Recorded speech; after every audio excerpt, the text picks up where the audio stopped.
Hello student, welcome to origin of math. आज हम class 10 exercise 5.2 का क्वेश्चन नंबर 11 करते हैं, जिसमें बोला है एपी यानी समांतर श्रेणी 3, 15, 27, 39 का कौन सा पद उसके 54वें पद से 132 अधिक होगा। तो यहाँ पे सबसे पहले हमको समांतर श्रेणी दी है। जब भी समांतर श्रेणी दी है हमें, तो हम उससे पहले क्या करेंगे, प्रथम पद ए और सार्वधातुक डी निकालेंगे। समांतर श्रेणी को फिर से लिख रहा हूं मैं, ये मैंने समांतर श्रेणी लिख दी है। अब समांतर श्रेणी लिखी है, इसमें सबसे पहले हमें प्रथम पद निकालना है। प्रथम पद ए बराबर 3, ये आपका पहला पद आ गया। प्रथम पद को ए से दर्शाते हैं, फिर आएगा सार्व अंतर। अब सार्व अंतर में क्या होगा, सार्व अंतर को डी से दर्शाते हैं और उल्टा घटा देंगे। मतलब 15 में से 3 घटा सकते हैं, 27 में से 15 घटा सकते हैं, 39 में से 27 घटा सकते हैं। इनके बीच का गैप सेम है, इसलिए तो वो समांतर श्रेणी है। इनके बीच में समान अंतर है। 15 - 3, तो ये आ गया आपका 12। अब जब भी समांतर श्रेणी दी, ये काम तो हमें करना ही है। उसके बाद कह रहा है कौन सा पद उसके 54वें पद से 132 अधिक होगा। अब कौन से पद का मतलब मैंने बताया था an, तो कौन से पद को दर्शाएंगे an, और कौन सा पद होगा an उसके 54वें पद से, तो बराबर की साइड आ जाएगा 54वां पद। ये तो आपस में बराबर होगा, कौन सा पद और 54वां पद आपस में ये क्या है, बराबर में है। कितना है, 132 अधिक है। यहाँ पर आ जाएगा 132 प्लस में, इतना करना है। उसके बाद ए एन की जगह फार्मूला होता है a + n - 1 × का d, और 54वें पद को बोल सकते हैं a + 53d, एक d कम करके बोलते हैं, और 132 ये हो गया। अब यहाँ पर हम क्या करेंगे, मान रखेंगे। a का मान कितना है, 3, फिर n की जगह पे n, एक का मान एक ही रहेगा, और d की जगह पे आ जाएगा 12। फिर से a का मान 3 रहेगा, 53 की जगह पे 53, और d की जगह पे आएगा 12, फिर प्लस के 132। यहाँ पे क्या करा है मैंने, a की जगह 3 रखा है और d की जगह पर रखा है 12, फिर से a की जगह पर रखा है 3, 53 की जगह पे 53, और d साथ में लिखा हुआ है, इसलिए मैंने इसमें ब्रैकेट में इसकी वैल्यू रखी है प्लस का 132। अब ये देखिए 3 प्लस का, इधर 3 माइनस, ये भी प्लस का है, तो ये 3 ये बाहर जाएगा तो ये माइनस हो जाएगा, पहले ही कट जाएंगे। उसके बाद ये 12 5 लिखा हुआ है इनके ब्रैकेट के पास, इधर कोई निशान नहीं है ब्रैकेट और 12 के बीच में, तो 12 का n में गुणा कर देंगे, 12n। तो 12 का माइनस में एक माइनस 1 में गुणा किया तो 12 एकम 12। इधर से 12 का 53 में गुणा होगा, 12 3 36, हासिल आई 3, 12 पंजे 60 और 3 63, क्योंकि हासिल का 3 था, और प्लस का 132।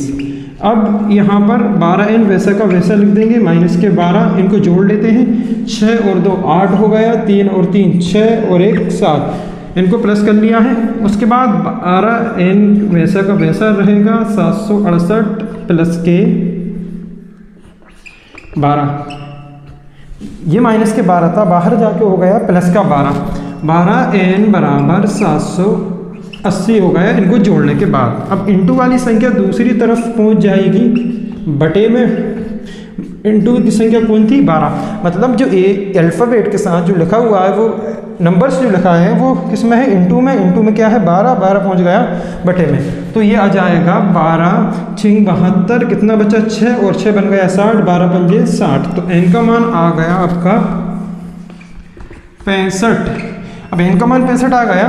अब क्या बोल रहा था, कौन सा पद उसके 54वें पद से अधिक है। जब भी n का मान आ जाएगा तो n का मान ही पद होता है, वह पद जो भी होगा, 53वां पद 54वां पद, तो n का मान 65 आ गया। बस लिख देंगे हम AP, अतः लिखना है यहाँ पे, अतः AP 3, 15, 27, 39 का, अब उसके की जगह लिखा जाएगा जो आंसर आया हमारा, सॉरी कौन सी की जगह आ जाएगा, 65 का 65वां पद 54वें पद से 132 अधिक है। दोबारा बताता हूँ मैं, जब n का मान आ जाए तो बोल रहा है समांतर श्रेणी का कौन सा पद का मतलब मैंने क्या बताया, an। जो भी आंसर आया हुआ है ना 65, तो कौन से की जगह लिखा जाएगा 65वां पद उसके 54वें पद से 132 अधिक होगा।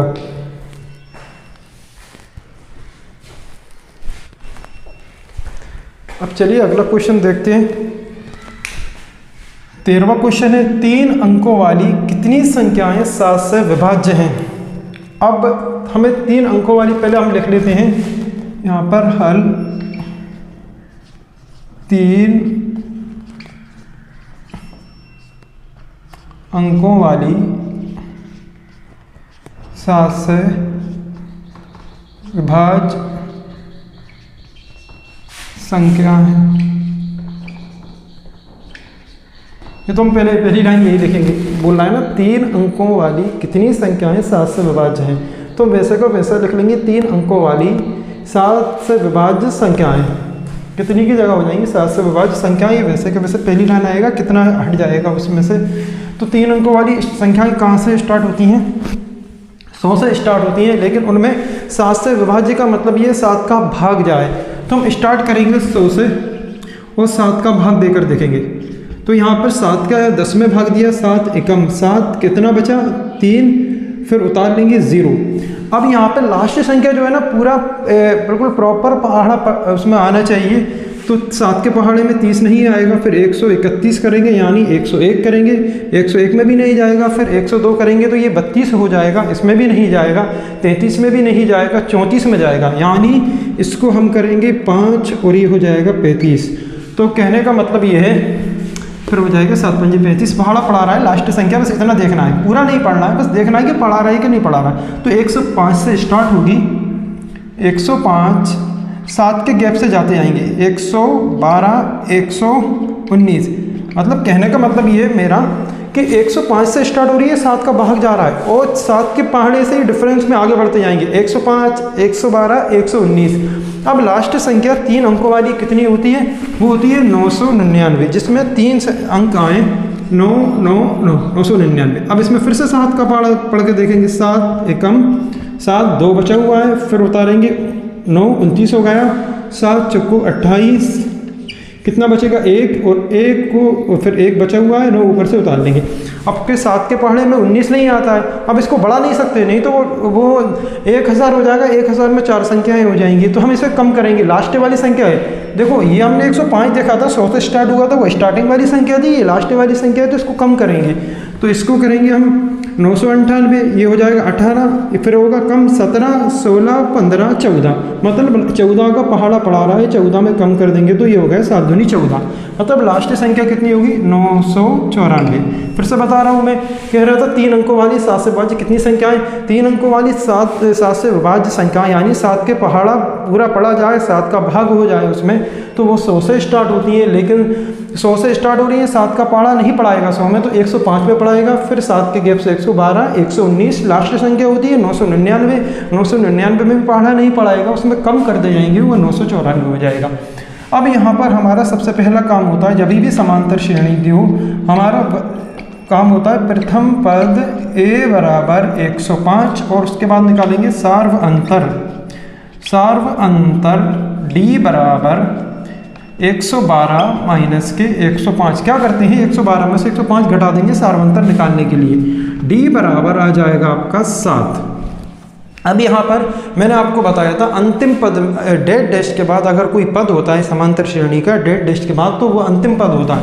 अंतिम पद को दर्शाते हैं an बराबर कितना दिया है 994, ये आपको अंतिम पद दिया है 994। an की जगह पे फार्मूला लगाएंगे a plus n minus 1 into का d और बराबर 994, ये फार्मूला है an का। तो यहाँ पर अपन वैल्यू पुट कर देंगे, 105 a का मान है, n की जगह पे n है और d का मान है 7 बराबर 994। उसके बाद जब भी ब्रैकेट के पास कोई संख्या होती है तो उसका अपन मल्टीप्लाई करते हैं, लेकिन उसके बीच में कोई साइन नहीं होना चाहिए, कोई प्लस माइनस नहीं होना चाहिए। तो 105 7 का n में गुणा किया, 7n 7 एकम 7 बराबर 994। अब यहाँ पर हम 105 में से ये घटा लेंगे 7, क्यों? क्योंकि ये भी अचर पद है, ये भी अचर पद है, इसमें n लगा हुआ है, ये तो अचर पद है, तो ये बचेगा 98 प्लस का 7n बराबर 994। अब पक्षांतर किसका होता है? जिसमें अल्फ़ाबेट ना लगाओ, जिसमें ABCD ना लगाओ, पक्षांतर होता है। पक्षांतर का मतलब होता है संख्या के बराबर की एक साइड से दूसरी साइड ले जाना। तो 7n बराबर 994, 98 प्लस का बाहर जाके हो जाएगा माइनस का। अब इसको माइनस हो जाएंगी, अलग अलग निशान की संख्याएं घट जाएंगी और ये 994 माइनस 98 ये आ जाएगा। 4 में से 8 घटाएंगे, नहीं घटेगा तो एक उधार लेंगे। 14 में से 8 घटाया तो 6 आ गया, फिर ये 8 है। 8 में से 9 घटेगा नहीं तो अपन कर लेंगे इसे 18। 18 में से 9 गया 9 और ये बचा हुआ है 8।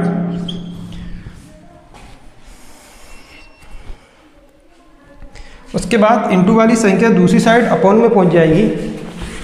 इंटू में संख्या कौन है? 7। n बराबर 896 बटे 7। तो 7 कम 7, 1 बचा हुआ है, 1 बन जाएगा 19। तो ये आ जाएगा 7 दूनी 14। उसके बाद ये आएगा 5 बचा हुआ है, 5 बन गया 56। तो 7 8 56, n बराबर 128। तो यहाँ पे हमने क्या किया है? 98 प्लस का था, बाहर जाके वो गया माइनस का। अलग अलग निशान की संख्या घट जाएंगी और बड़ी संख्या का निशान प्लस का है, यानी बराबर के बाद कोई निशान नहीं लगा हुआ, प्लस का है। फिर 7 इंटू वाली संख्या दूसरी तरफ बटे में पहुंच जाएगी। 7 एकम 7, 1 बचा हुआ, 1 बन गया 19। तो 19 तक पहाड़ा पड़ेंगे तो 7 दूनी 14। उसके बाद बचेगा 5, 5 बन गया 56, 7 8 56। अब वो कह रहा था 3 अंकों वाली 7 से विभाज्य कितनी संख्याएं? तो हम बोल देंगे अतः जो आंसर जो हमारा आया है वह कितनी की जान लिख देंगे। अतः 3 अंकों वाली कितनी लिखा है ना, कितनी संख्याएं? तो हम लिख देंगे 128 संख्याएं 7 से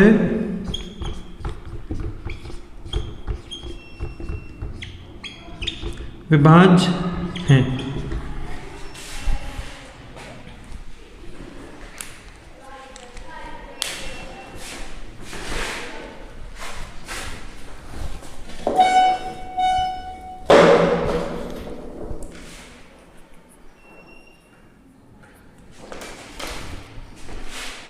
चलिए क्वेश्चन नंबर अपन करते हैं 14वां।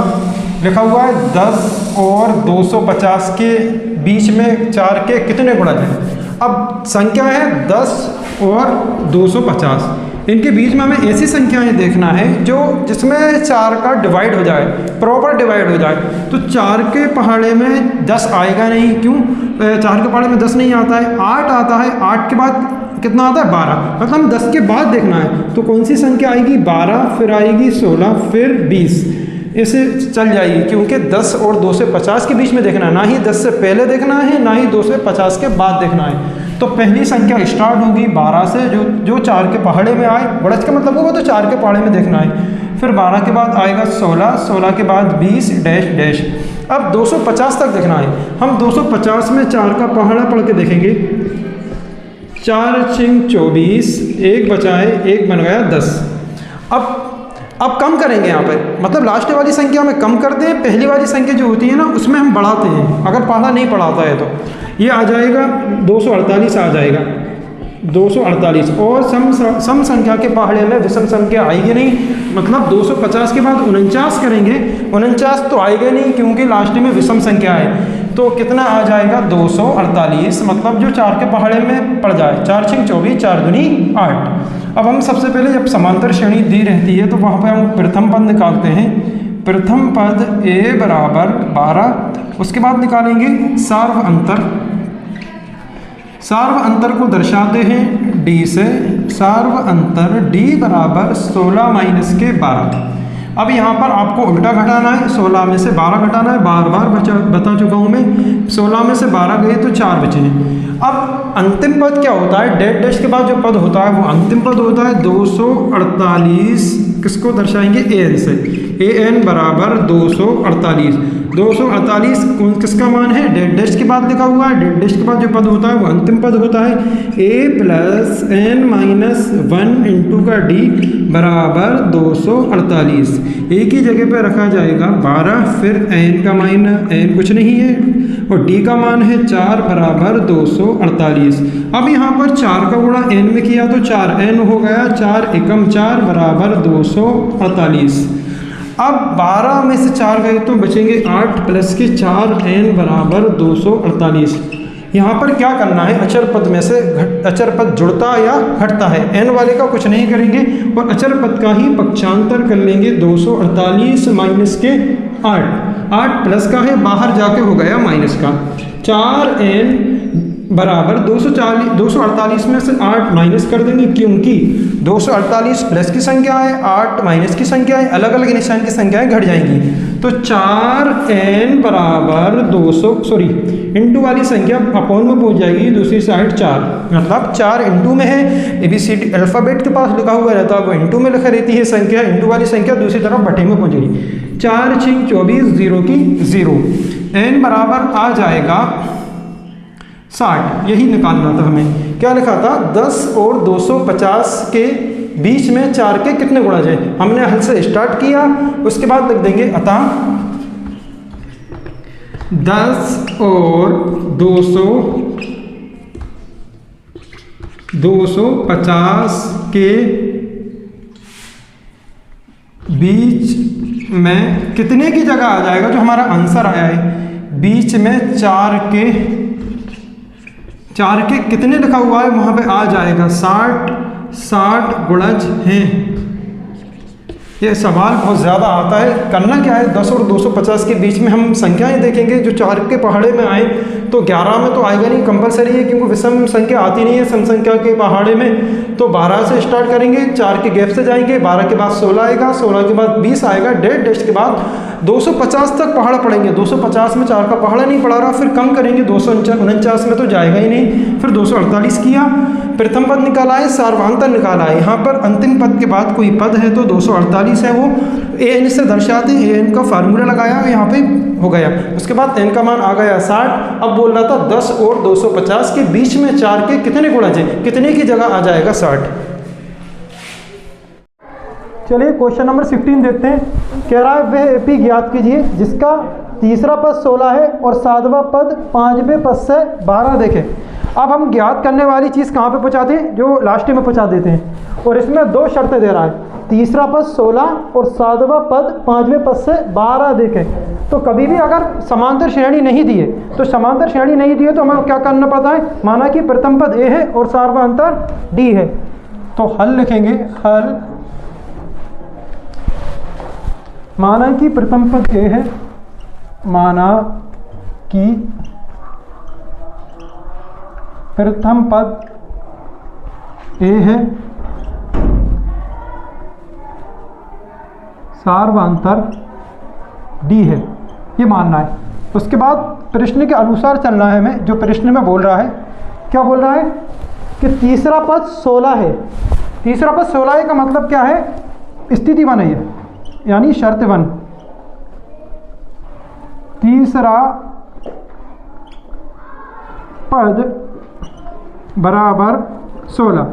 उसके बाद तीसरे पद को क्या बोल सकते हैं? a प्लस 2d बराबर 16। समीकरण नंबर होगा 1। कभी भी याद रखिए तीसरा पद बोलेंगे तो 1d कम करके और लिख देंगे a प्लस 2d बराबर 16। उसके बाद शर्त 2 में बोल रहा है, कह रहा है सातवां पद 5वें पद से 12 देखें। तो कभी भी अब अधिक वाली चीज़ बोले तो 2 चीज़ों को हम बराबर लिखेंगे। पहला पद क्या है? सातवां पद बराबर 5वां पद कितना अधिक है? 12 अधिक है। अधिक वाली चीज़ बराबर की उस साइड हो जाएगी 12 और ये प्लस का होगा। अधिक में प्लस का लिखना है, यही चीज़ गुना में होता तो इंटू लगा के अपन ब्रैकेट में लिख लेते। सातवें पद को बोल सकते हैं a प्लस 6d और 5वें पद को a प्लस 4d प्लस के 12। अब यहाँ a प्लस का है, ये वाला a प्लस का है, इसको अंदर लेके आएंगे, इस वाले a को, ये प्लस का है, अंदर आके माइनस का हो जाएगा तो ये कट जाएगा। उसके बाद क्योंकि एक प्लस की एक माइनस की संख्या घट जाती है, ए में से ए चला जाएगा तो 0। 6D 12 प्लस का है अंदर आके 4D प्लस का है अंदर आके माइनस का हो जाएगा, 12 प्लस का बाहर ही रहेगा। अचर पद बाहर रहता है, इधर कोई अचर पद नहीं है। अगर होता मिसाल के तौर पर यहाँ पे 4 होता तो 4 बाहर जाके किसका हो जाता, माइनस का। कहने का मतलब ये अल्फ़ाबेट वाले चरपद को अंदर लाते हैं, अचर पद को बाहर ले जाते हैं करने के लिए। अब उसके बाद अलग अलग निशान की संख्याएं घट जाएंगी। 2D बराबर हो गया 12 और इंटू वाली संख्या पहुंच जाएगी बटे में, 12 इंटू का 2 है और दूसरी साइड पहुंच जाएगा 2 अपॉन में, तो 2 6 12, तो D का मान आ जाएगा 6। अब D का मान 6 आ गया तो माना क्या था हमें, प्रथम पद A है और सार्वधातुक D है। अब D का मान तो आ गया, यहाँ पे A का मान नहीं है, तो D का मान समीकरण 1 में रख देंगे। D का मान समीकरण 1 में रखने पर, तो समीकरण 1 कितना है, A प्लस 2D बराबर 16। A की जगह A रहेगा, 2 की जगह पे 2 रहेगा और D की जगह पे हो जाएगा 6 बराबर 16। तो जो ब्रैकेट के पास जो नंबर रहता है वो इंटू में रहता है, तो 6 दूनी 12 बराबर 16। अचर पद का पक्षांतर हो जाएगा 16 माइनस के 12, तो ये मान आ जाएगा A बराबर 4। अब यहाँ पर A का मान भी आ गया और D का मान भी आ गया। लास्ट में ज्ञात करने वाली चीज़ पहुँचा देते हैं, AP ज्ञात कीजिए। अब हम AP में क्या होता है, जैसे हम निकालते थे ना प्रथम 3 पद निकालिए, तो प्रथम 3 पद का मतलब क्या है, पहला पद A जिसमें D नहीं लगती, दूसरा पद क्या होता है A प्लस D, और तीसरा पद क्या होता है A प्लस 2D। वो प्रथम 3 पद या समांतर श्रेणी बात एक ही होती है, कभी भी याद रखना, प्रथम 3 पद बोल रहा है या समांतर श्रेणी बात एक ही होगी। डायरेक्ट लिख देंगे हम अतः AP। अतः AP क्या होगा, A plus D A plus 2D। याद रखिएगा, आप लोग से कहता कि प्रथम 3 पद निकालिए, तो पहला पद A होता है, दूसरा पद A प्लस D, तीसरा पद A प्लस 2D। ये हमेशा 3 पद वाला है। समांतर श्रेणी क्या होता है, प्रथम 3 पद ये पद ही होते हैं, ये कोमा लगा हुआ है, पहला पद है, ये दूसरा पद है, ये तीसरा पद है, यही समांतर श्रेणी है। A का मान हो गया 4, फिर A का मान 4, D का मान 6, फिर से A का मान 4, 2 की जगह पे 2 और D का मान है 6। ये पहला पद हो गया 4, 6 और 4 10। अब यहाँ पर 6 दूनी 12, 12 और 4 16, ये आपकी समांतर श्रेणी आ गई। अगर आपसे कहता है कि ये प्रथम 3 पद निकालिए, तभी भी आंसर ऐसा ही आता। चलिए, जो पिछला सवाल जो हुआ था वो लास्ट में क्या था, अतः AP ज्ञात कीजिए। अब उसमें मैंने 3 पद बोले हैं, लेकिन उसमें 4 पद भी लिख सकते हैं, A plus D, A plus 2D, A plus 3D, चौथा पद भी। AP में 3 पद लिखे हुए हैं, चौथा पद भी ऐड कर सकते हैं उसमें। अब इसमें दिया है AP 3 8 13 253 में अंतिम पद से 20वां पद ज्ञात कीजिए। कभी भी याद रखिएगा, जब अंतिम पद से कोई पद निकालते हैं, अंतिम पद से कोई पद निकालते हैं, तो वहाँ पर हम AP मतलब समांतर श्रेणी को उल्टा कर देते हैं।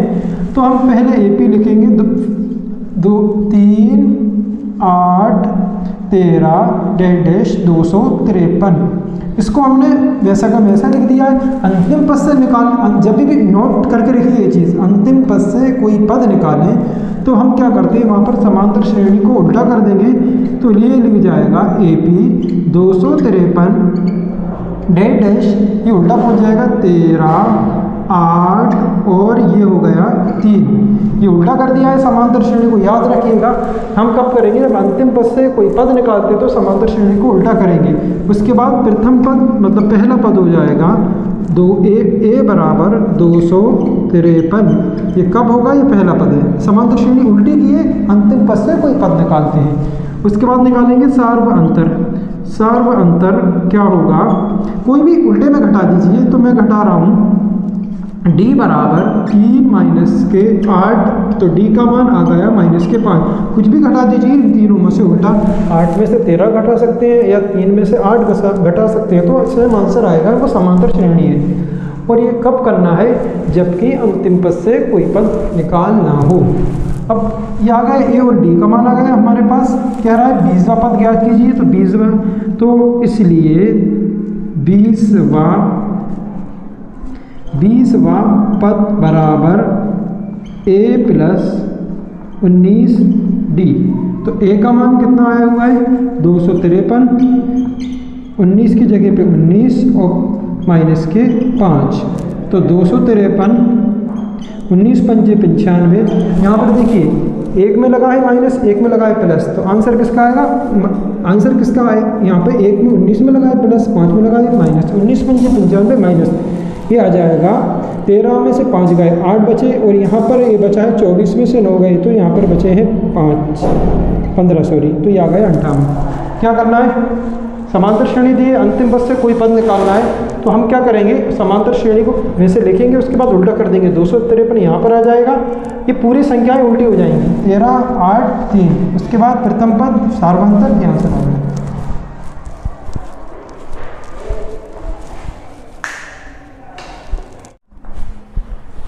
चलिए क्वेश्चन नंबर 15 रह गया था, उसे देखते हैं। n के मान के लिए दोनों समांतर श्रेणियों 63, 65, 67 और 3, 10, 17 के nवें पद बराबर होंगे। अब इतना हमें मालूम होना चाहिए, जब हम n का मान निकालते हैं तो फार्मूला कौन सा लगता है? n का मान निकालते हैं तो फार्मूला लगता है a plus n minus 1 into का d। इतना काम हो गया। उसके बाद क्या दिया है? n के मान के लिए दो समांतर श्रेणी, पहली समांतर श्रेणी है, दूसरी है, तो हम फिर लिखेंगे, पहली हेडिंग डालेंगे, पहली समांतर श्रेणी क्या है? 63, 65 और 67, ये पहली समांतर श्रेणी है। जब भी समांतर श्रेणी दी हो तो वहाँ पर प्रथम पद a और सार्वअंतर d निकालेंगे। तो प्रथम पद यानी पहला पद, प्रथम पद a बराबर 63, ये पहली समांतर श्रेणी का प्रथम पद है। फिर आ जाएगा सार्वअंतर, सार्वअंतर d बराबर 65 माइनस का 63, तो कितना आ जाएगा? ये घट जाएगा 2। क्या करते हैं? सार्वंतर में उल्टा घटा देते हैं, तो ये माइनस सॉरी ये प्लस का ही 2 आएगा। अभी पहले समांतर श्रेणी का काम हो गया। अब दूसरी समांतर श्रेणी दी है, दूसरी समांतर श्रेणी। अब दूसरी समांतर श्रेणी क्या है? 3, 10, 17, 3, 10, 17। इसमें क्या होगा? इसमें भी वही प्रथम पद a है और सार्वअंतर d है। प्रथम पद यानी पहला पद, प्रथम पद a बराबर 3, ये पहला पद हो गया। उसके बाद क्या आएगा? सार्वअंतर, सार्वअंतर d बराबर 10 माइनस के 3। सार्वअंतर क्या होता है? उल्टा घटा देते हैं, 10 में से 3 घटाया तो यहाँ पर आ गया 7। अब यहाँ पर देखिए, ये समांतर श्रेणी a और d का मान है, ये समांतर श्रेणी a और d का मान है। अब दोनों एक जैसे हो रहे हैं a और d, तो इसको हम लगा देंगे यहाँ पे थोड़ा सा a, इसको पहचान अलग लगेगी, डैश डैश का बना देंगे थोड़ा सा। अब यहाँ पर क्या हो रहा है? प्रथम पद सार्वअंतर दोनों समांतर श्रेणियों के निकाल लिए हैं। अब nवें पद बराबर होंगे। क्वेश्चन में क्या कह रहा है? चूंकि nवें दोनों AP के सॉरी दोनों समांतर श्रेणियों के nवें पद बराबर हैं। अब nवें पद जब भी बराबर हैं तो क्या लिखना पड़ेगा? n का मान किससे निकलता है? an वाले फार्मूले से। तो हम लिखेंगे an बराबर an, इसमें अलग पहचान लगा लें, थोड़ा डैश से बना दे अलग। क्या होगा दोबारा बताता हूँ। दो समांतर श्रेणी है 65, 63, 65, 67, इसका a और d निकाल लिया है। 3, 10, 17 इसका a और d निकाल लिया है। अब बोलना है क्या? n के मान के लिए n का मान ज्ञात करना है। कुल मिला के क्या निकालना है? n का मान निकालना है, और दोनों समांतर श्रेणी के nवें पद क्या है? बराबर हैं। तो n का मान किससे निकलता है? an से, तो an बराबर a डैश n। इसका फार्मूला लगेगा a plus n minus 1 into का d। ये an का फार्मूला पहला वाला। उसके बाद दूसरा an का formula a plus n minus 1 into का d। अब इन दोनों में अलग पहचान लगाई है ना, यहाँ पर a में और d में। इधर लिखा हुआ है हमने a डैश लगाया, यहाँ पर d डैश लगाया हुआ है। तो a का मान कितना है इसमें? पहली समांतर श्रेणी में 63 n माइनस 1, और d का मान कितना है? 2। ये पहली समांतर श्रेणी का मान है, पहली समांतर श्रेणी। फिर दूसरी समांतर श्रेणी में a डैश का मान कितना है?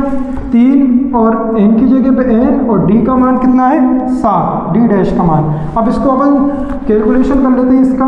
63, 2 का n में गुणा किया 2n। याद रखिएगा, जब हम ब्रैकेट के पास कोई संख्या होती है तो वो उसका मल्टीप्लाई अंदर हो जाता है, 2n। 2 का गुणा 1 में किया 2, इसी तरह इधर होगा। 7 का गुणा किस रूप में होगा? n में 7n माइनस के 7, 7n माइनस के 7। अब यहाँ पर 63 में से 2 जाएंगे क्योंकि अचर पद ये 63 है, ये माइनस के 2 है, तो इसको घट जाएगा 61 होगा है प्लस का 2n। इसी तरह यहाँ पे होगा 3 प्लस का है अचर पद, एक अचर पद माइनस का है 7, तो ये आ जाएगा माइनस के 4, क्योंकि अलग अलग निशान की संख्याएं घट जाएंगे और बड़ी संख्या का निशान माइनस आ जाएगा क्योंकि बड़ी संख्या माइनस की 7 है, और प्लस के 7n। अब चर पद अंदर कर लेते हैं, अचर पद बाहर कर लेते हैं। चर पद जिसमें अल्फाबेट लगाओ ABCD ए से लेकर Z तक कुछ भी लगा हुआ है, तो 2n अपनी जगह पे सही है। 7n प्लस का है, अंदर आके किसका हो जाएगा माइनस का, बराबर में -4, अचर पद पहले से ही बाहर है, ये 61 प्लस का है, बाहर जाके हो जाएगा माइनस का। पक्षांतर में निशान चेंज होते हैं, प्लस की संख्या माइनस की आती है, माइनस की संख्या प्लस की।